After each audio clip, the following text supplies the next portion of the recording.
What is your advice for the child, let's say up to 1 year old, or maybe 2 years old? When is good time to go to bed? Because I know parents who practice like going to bed 8 p.m., let's say, and someone like 11 p.m. Bedtime is influenced by different factors. One of them is the amount of sleep they're getting during the day and when do they wake up from their last nap, because we mentioned sleep pressure, which is the longer I stay awake, the more sleepy I am. So if your child woke up from the last nap later in the night, in the day, then they will go for the 11 kind of bedtime. If they woke up earlier, then they might go for an earlier time. Another factor is light. If you have a lot of artificial light after the sun sets, then their bodies might think it's still daylight. So it could be difficult to have an early bedtime. And another one is cultural. People in the Mediterranean normally take their children later to bed, and you have friends coming over, family, and socializing till late at night.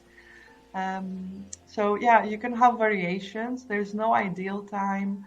I would just say that you need to make sure that whatever you're doing doesn't bring your child's circadian rhythm way off. So if you want to socialize later, just take into account that you might be exposing your child in artificial light. And if you want a bedtime that is before 11, which is a very good time to think about for bedtime, then try to at 10 to already have started your steps to bring down the rhythms, turn off the lights or dim them to show your child that it's already we're going to bed in some time. And the other question, which is connected to what you were saying about the amount of sleep, how different the amount of sleep between babies, how do I recognize their early symptoms of tiredness? Like, how can I see that this sleep pressure starts to build up? Most parents can very well recognize when their child is tired. They will show you signs like rubbing their eyes, having red behind their eyes. They might be more clumsy and more irritable, and just before they want to go to bed, their eyes might be closing. You might see them yawn. They might twitch. If they're young babies, they might even twitch on the back and arch their backs. They might look for your breast if you're breastfeeding, either turning their heads towards you, or if they're older, even grabbing your shirt and opening it. So you can have all these different signs that these are the sleep cues that your child is showing. And then you have, again, a variation as to which ones your child will be exhibiting, which ones will be the early ones and which ones will be the later ones. Usually they're more irritable once they've reached the later sleep cues, so that's a good sign that you probably already missed the window when you or they're just too tired right now, just take me to bed immediately. And what else? Oh, and you have some children who will go from 0 to 10, like they will show you all the signs together at the same time. So if you see that in your child and you didn't see any early cues, don't feel like you missed something and you did something wrong, because sometimes temperament is like this. They show earlier, they show immediately that they want to go to sleep. Or they show no signs at all that they have to go to sleep until it's too late.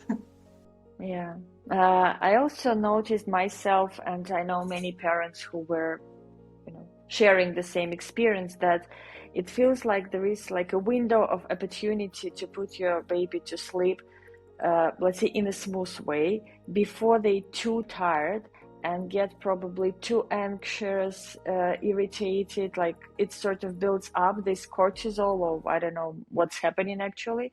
And my question is like, yeah, like what is happening? And if you're already in this stage when you see that the child is probably a little bit uncontrollable, what are your first like 2-3 steps?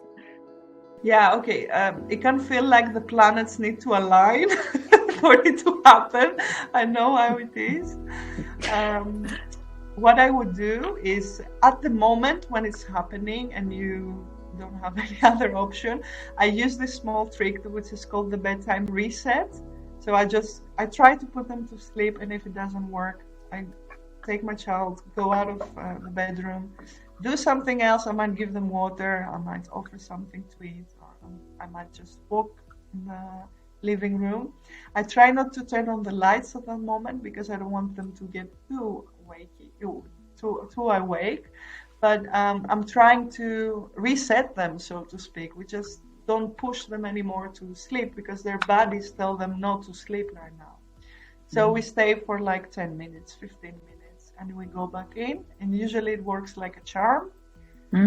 If I'm too overworked, because it can happen, we said before, you want your time after they sleep. So it can happen that you're also not in a very good state.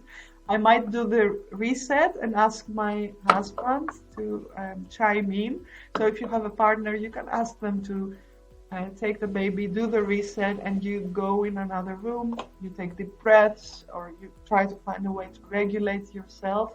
And once you're ready, you can both go to bed. And number 2 would be to, if it's happening often, to maybe for a few days write down when are they going to sleep.